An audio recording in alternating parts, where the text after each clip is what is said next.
Hi. I don't really know what this video is gonna be. I think it's just gonna be me going on and on about whatever because it's just, I need to make one of those videos where I can just talk. And I mean, that's what YouTube is for, and I'm gonna use it for that. So, 2013 hasn't been the best year for me already, and I know I shouldn't be judging it already, but it's kind of ridiculous how bad things have gotten. My trichotillomania has been like, that week it was horrible, and I just got really, really low, I guess. It's basically a disorder where it's obsessive compulsive, and it makes you rip out your own hair. Not a lot of people know about it. I think like 4% of the world has it, something like that. It's a really small percentage. But I have it. Trich is like really bad. It can be to the point where people will have it their whole lives, or it could be cured in a month. And I had to go to therapy for it, and it didn't do crap. They were like, oh, well, there must be something, some reason why. You must be stressed out. There must be a family secret that you're keeping. Tell us what's wrong. And I would tell them, you know, like what was going on that week or whatever. And it didn't do anything. For me, it's not like that. It's not like, oh, my life is horrible, so I'm going to pull. It's different than that. My parents don't understand that. No one really understands that unless you have it. I don't know why I do it. I've been doing it since freshman year, and if I could stop at any time, I'd stop. I would have never started if there was any way to do that. I kind of believe it more that, not that it's self-harm, but I feel like it can cause some really bad thoughts and panic attacks and anxiety and stuff. And I mean, sometimes there's just some days where it's bad, and it's not like anything happened that's bad. Sometimes you do it subconsciously and you don't even notice it until later, and then it's just kind of like you're in this massive disappointment of yourself. I couldn't stop, and I really, really wanted to self-harm. I did not do anything, but I kept it to myself. But of course, since I have a Tumblr, I put it on there and I started reblogging a bunch of stuff. You know, those posts don't fit in with like, oh look, it's a puppy and it's a girl with really nice hair, like, yay, cutting. It didn't fit, and so, but like no one noticed, and then it made me feel bad because I typed out all of my emotions, and a lot of people that I know from school follow me, and it just felt like no one cared, and I felt like I was doing it for attention because I could have done it. I could have done it in my room and no one would have ever known, but no one said anything, and I felt like no one cared.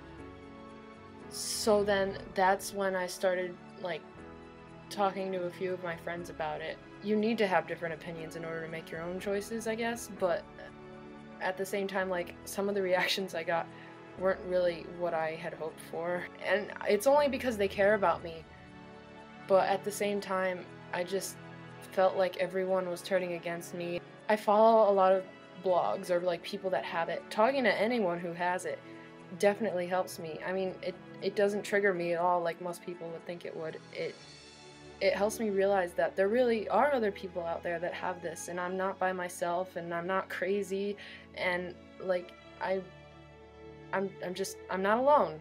I'm not alone, and I'm trying to find other ways to cope with it. Music helps a lot.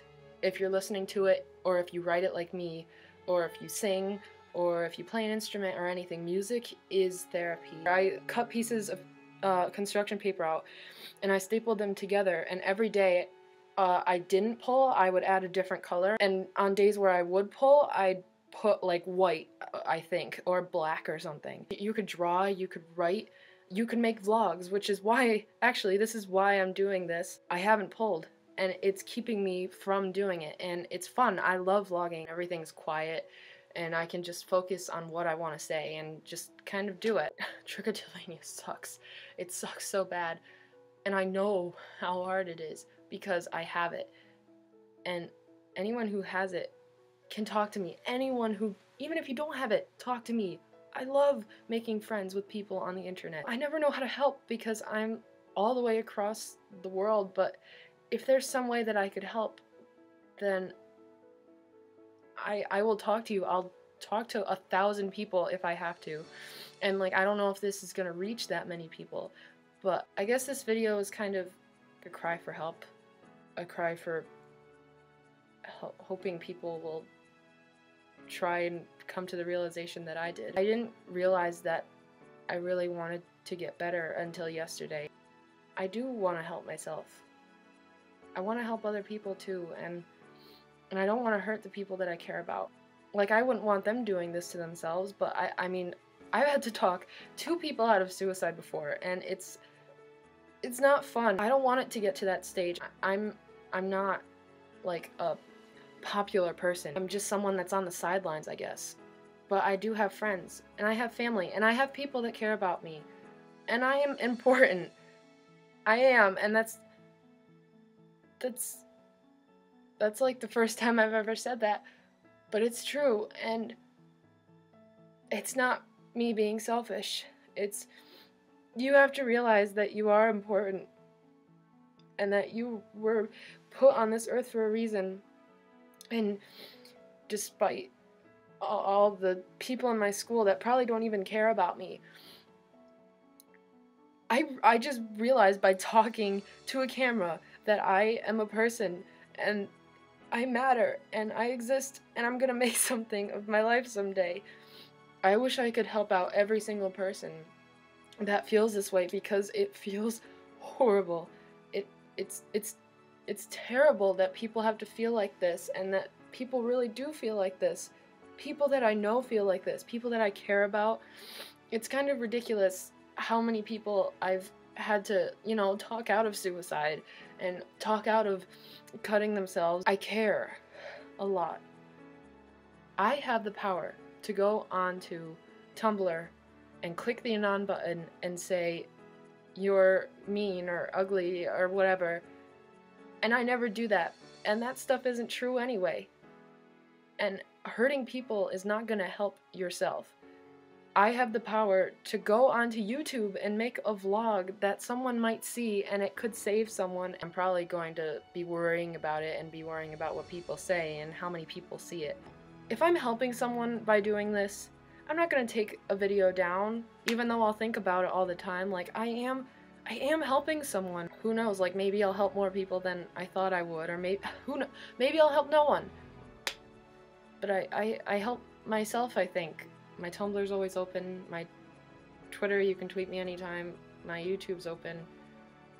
I'll give you my Facebook if I have to. I mean, I'm willing to do anything. You're not alone, and you're beautiful, and even though you don't feel like it right now, even if you're saying, oh, well, yeah, everyone's beautiful except me, and everyone deserves help except for me, it's not true. No matter what you've done, no matter what anyone else has said to you, or no matter what you were born with, like me. Like, I was born with Trichotillomania, but I deserve to help myself, and I deserve people that care about me. Everyone deserves that.